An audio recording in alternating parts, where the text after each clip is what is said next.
Rubbish! It feels like a sneeze, doesn't it? Junk. Hunks of trash. These are words that mean nothing in nature. Nature uses everything. Everything. It discards nothing. It weaves it together. It makes it new. Ruined things, broken things. I fell into my first dumpster when I was 7 years old. I've never really got out. I still can rarely pass by a tall pile of garbage on the side of the road. I can never pass an open barn or a ruin in the middle of the forest. Got to go there. Junk has taught me that everything is enchanted with possibility. Everything. I make an art of everything. Now, they don't have many good words for an art of everything, so I made one up. Zart. Zart. The art of everything from Z to A to Z to A. Zart. That is my art. Zart. The simple truth, the secret to Zart making is simple. Pay attention. In detail, and really enjoy it. Really enjoy it. And listen to the songs that are buried just underneath, and then harmonizing. It's never just junk. Junk is something that's transforming from one thing to the next. Not sure what it is yet. Not sure what it is yet.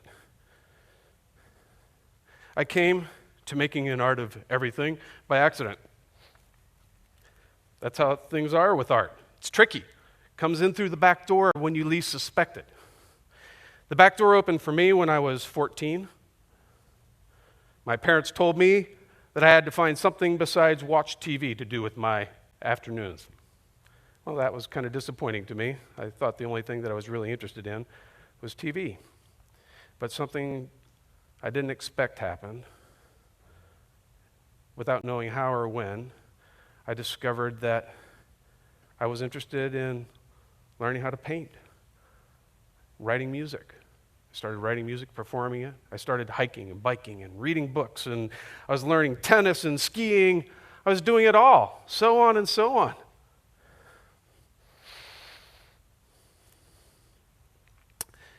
And then I also realized that I was in the middle of a really cool group of people. The community in front of me was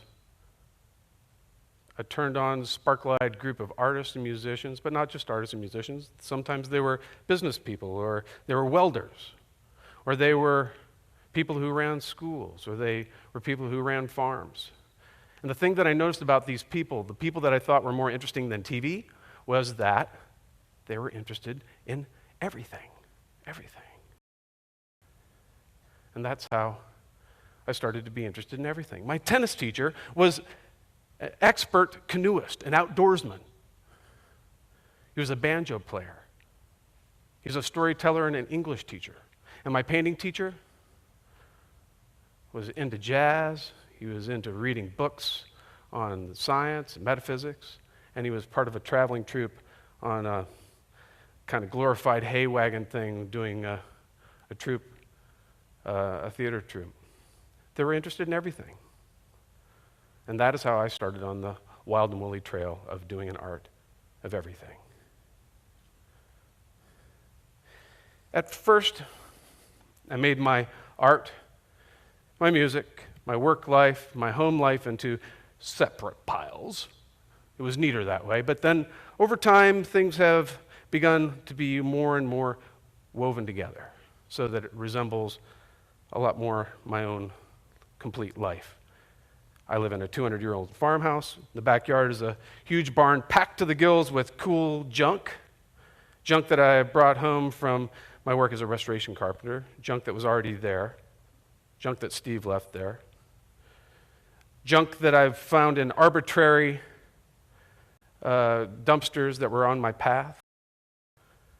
And the art that used to happen on clean canvas and white paper started falling down onto 200-year-old cupboards, shutters, plexiglass that was thrown away, car hoods. And I started to build my art, joining this piece of junk with that piece of junk, with this piece of junk, and another piece of silver dealy bob.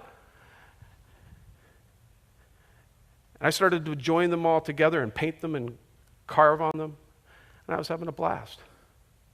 And people started to notice that I was having a blast with the cool, weird junk, and they started giving me calls with cool, weird projects. And they would ask me to do something, weave together things that didn't seem like they could possibly be woven together, but they always could be.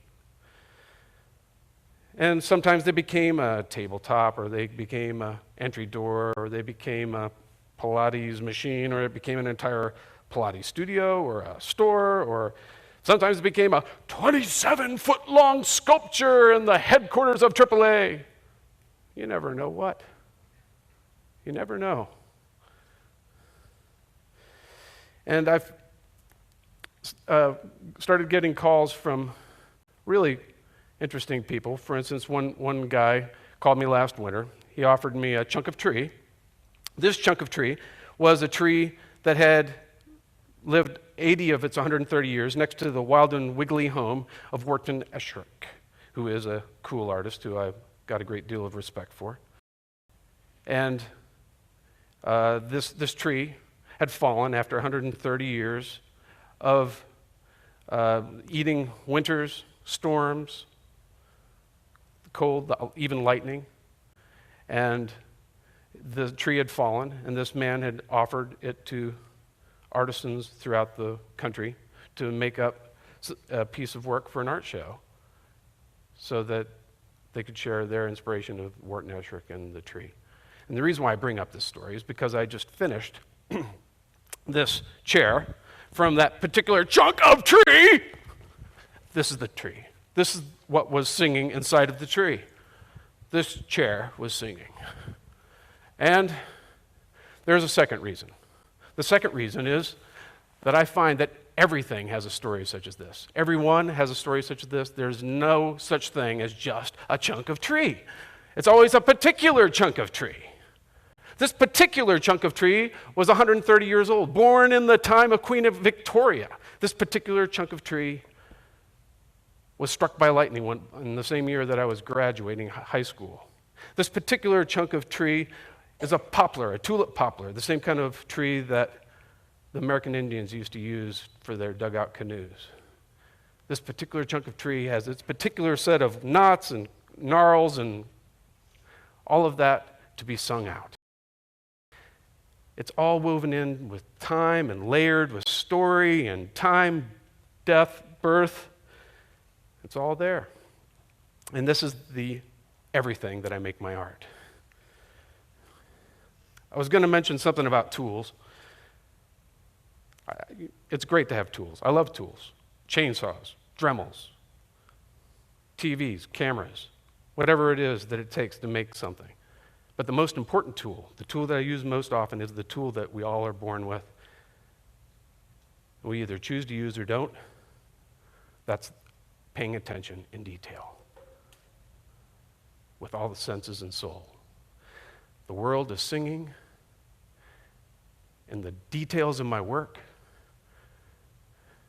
and my 8-year-old son, and the wrinkles in my face or in my wife's smile, the world is singing.